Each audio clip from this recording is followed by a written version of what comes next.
Just like to conduct a little experiment, if I may. Work with me here. It's dark, so you know it's safe. I'll get you all to stand up. You too.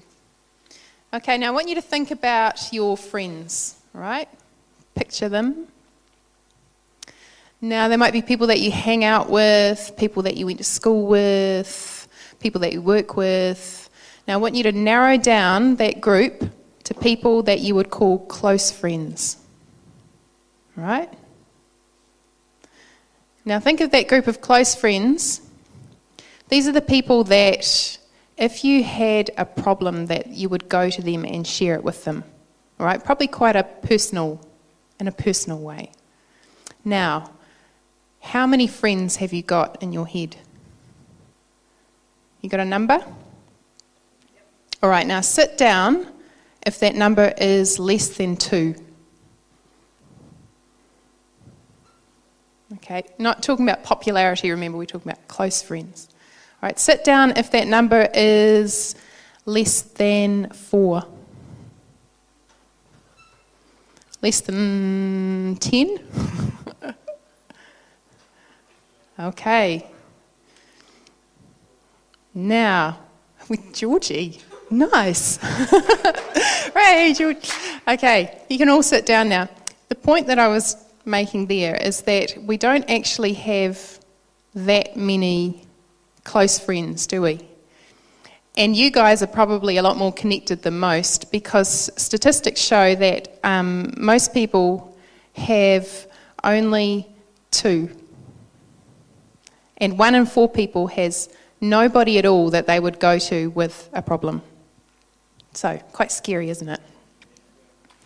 Okay, so we're talking about friends. We've been going through a series on relationships. And I've been doing a bit of thinking about friendships for me. The Bible doesn't actually talk a lot about friends compared to other things. But it might be quite helpful when you're reading the Bible yourself. When it talks about neighbours, you could probably substitute the word friend in there. But the book of Proverbs is quite useful.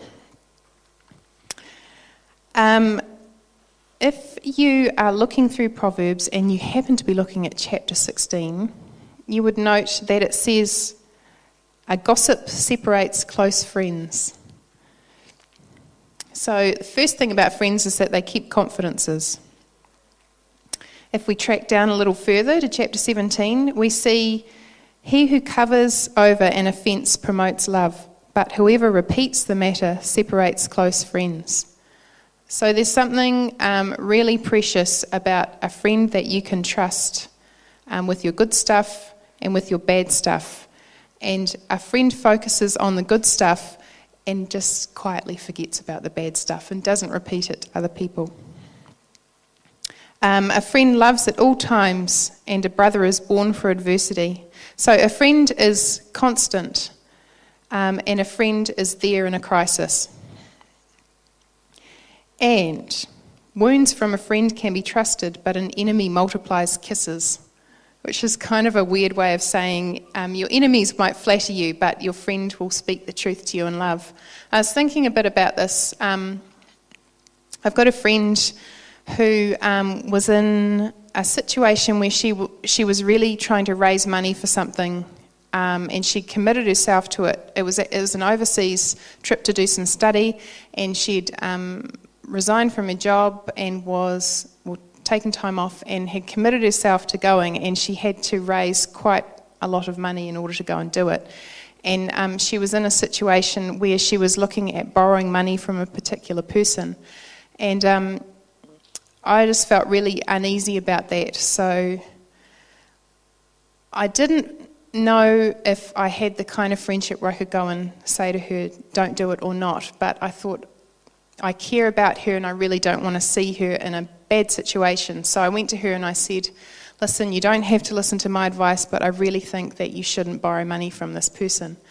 And she was quite frosty with me and ended the conversation pretty quickly because she was in a pretty desperate situation and that was a solution for her. So she went to the bank and borrowed some money, which she really hadn't wanted to do. But just recently she Skyped me and she said, look, thank you so much for saying that to me, because she felt that it had really saved her from a very complicated situation. So that's one aspect of friendship. I've also been thinking about the kinds of friendship that have made a real difference in my life. So I've got 3 friends that I'm going to introduce to you today, and unlike the last time I spoke, I don't have dinky little pictures, I'm sorry. Yeah. My friend Hannah, whose name I can say because none of you know her, she is not a Christian. She's actually of Jewish descent and of kind of Buddhisty kind of sympathy. But she has been my friend since we studied together at broadcasting school. And one day she came to me and she said, Kim, I've decided that I'm going to make a commitment to you to be your friend for life. And I was quite blown away by that. And I kind of said, oh, well, okay, well, I'll commit to be your friend as well. And the thing is, she has, and it's amazing what we've been through. We have been in different cities much of the time, different jobs, and often, we'll go for months without seeing each other, but because she made that commitment to me, I know that at any time I can get in touch with her, say, how's things going, and know that she will be honest with me. And it's kind of a permission-giving thing that she's done there. So we made that commitment to each other. The second friend I want to bring up is Ange Slaughter, and I didn't ask her permission to talk about her, but it's all good. She made a commitment to me to be my friend when my daughter Zoe was born. I didn't have any family living in the city. Has anybody here had a child? You got something coming up, eh? It's quite, people say it changes your life, but it really changes your life, And the whole thing of having a newborn baby, it just completely rocks your world, eh? And there's the whole thing of sleepless nights. You know why they use sleep deprivation as torture, eh? Because, you only have to lose 1 hour of sleep a night, and by the end of the week, you are effectively, there's mental things going on that are not good, eh? So there was, and then there's all the hormones to deal with and stuff as well. And Ange knew what I was going to be going through, and she knew that I needed family, and I didn't have family, so she made a commitment to me. And every day she would ring me up and say, how are you doing? And just be that point of contact. And she would offer to come around and just sit with me, because there was a time of day that was the worst time of day. And she wouldn't, she'd just hold Zoe and sit with me, and nothing too deep and meaningful or anything like that. But that, honestly, when I was hanging on by a thread, that was the thread that I was hanging on by.